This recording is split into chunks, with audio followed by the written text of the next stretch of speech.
తిరుపతిలో దారుణ ఘటన చోటు చేసుకుంది. భర్త సుఖం కోసం తన స్నేహితులకు గంజాయి అలవాటు చేసి ఆ తర్వాత డబ్బుల కోసం బ్లాక్మెయిల్ చేసింది ఓ భార్య. నగరంలోని ఓ ప్రముఖ యూనివర్సిటీలో బిఎల్ ఫైనల్ ఇయర్ చదువుతున్న ప్రణవ కృష్ణారెడ్డి అనే మహిళ కర్నూలుకు చెందిన తన స్నేహితురాలికి గంజాయి అలవాటు చేసింది. తరచూ తన ఇంటికి తీసుకెళ్లి తినే బిర్యానీలో గంజాయి కలిపి పెట్టి అలవాటు చేసింది.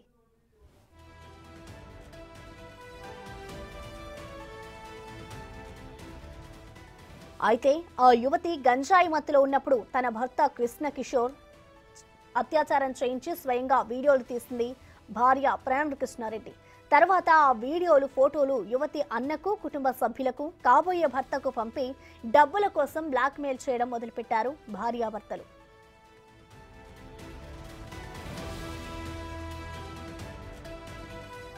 వారి వేధింపులు ఎక్కువ కావడంతో ఎమ్మార్పల్లి పోలీసులను ఆశ్రయించింది బాధితురాలు. భార్య భర్తలు ఇద్దరు గతంలో కూడా ఓ యువతిని మోసం చేసి 5 లక్షలు కాజేసినట్లు సమాచారం. బాధితురాలి ఫిర్యాదు మేరకు భార్య భర్తలను అరెస్ట్ చేసి రిమాండ్కు తరలించారు ఎమ్మార్పల్లి పోలీసులు.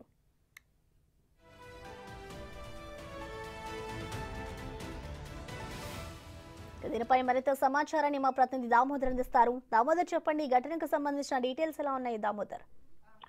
ప్రసన్న, తిరుపతిలోని ప్రముఖ యూనివర్సిటీలో బిఎల్ చదువుతున్న ప్రణవి కృష్ణారెడ్డి అనే అమ్మాయి తన స్నేహితురాలకు మత్తు ఏదైతే గంజాయి మత్తు అలవాటు చేసి ఆ తర్వాత ఆ అమ్మాయి మత్తులో ఉన్న సందర్భంలో తన భర్త చేత అత్యాచారం చేయించి ఆ వీడియోలు ఫోటోలు తీయించి తర్వాత వాటిని వాళ్ళ తల్లిదండ్రులకు చూపించి ఈ బ్లాక్ మెయిల్ చేసి వారితో డబ్బులు తీసుకోవడం అలవాటుగా చేస్తుంది. ఈ విధంగా ముగ్గురు అమ్మాయిలను చేసింది. చివరి అమ్మాయి ఈ అమ్మాయి ఒత్తిడి తట్టుకోలేక డబ్బుల కోసం బెదిరింపులు తట్టుకోలేక ఆమె ఎమ్మార్పల్లి పోలీసులకు ఫిర్యాదు చేయడంతో పోలీసులు ఈ కేసును ఇన్వెస్టిగేట్ చేసి ఏదైతే ప్రణవి కృష్ణారెడ్డి దగ్గర ఉన్న ఫోటోస్ వీడియోస్ అన్ని స్వాధీనం చేసుకున్నారు. వీటితో పాటు ఆ అమ్మాయి మీద పోర్న్ యాక్ట్ తో పాటు మరో 2 కేసులు నమోదు చేసి అమ్మాయినే ఆమె భర్త కృష్ణ కిషోర్ రెడ్డిని అదుపులోకి తీసుకుని రిమాండ్ కు తరలించారు. మొత్తం మీద ఈ ఘటన సభ్య సమాజం తలదించుకునే విధంగా ఉంది. న్యాయవాద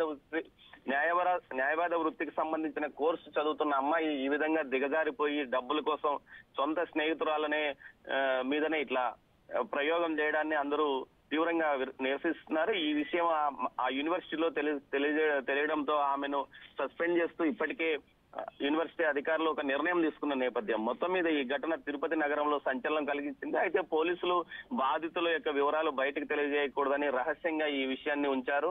మొత్తం మీద ఈ ఘటనకు సంబంధించి మరింతగా విచారణ జరుగుతుంది. ఈ ముగ్గురే బాధితులు ఉన్నారా, మరికొంతమంది బాధితులు ఉన్నారా అన్న విషయం మీద ప్రత్యేకంగా పోలీసులు ఒక బృందాన్ని కూడా ఏర్పాటు చేసిన పరిస్థితి కనిపిస్తుంది. ప్రసన్న, దీంతో పాటు తిరుపతి నగరంలో పెద్ద ఎత్తున గంజాయి అమ్మకాలు ఏ విధంగా కొనసాగుతున్నాయో ఈ ఘటన మనకు సాక్ష్యాధారంగా నిలుస్తుంది. Prasanna, thank you Damodar.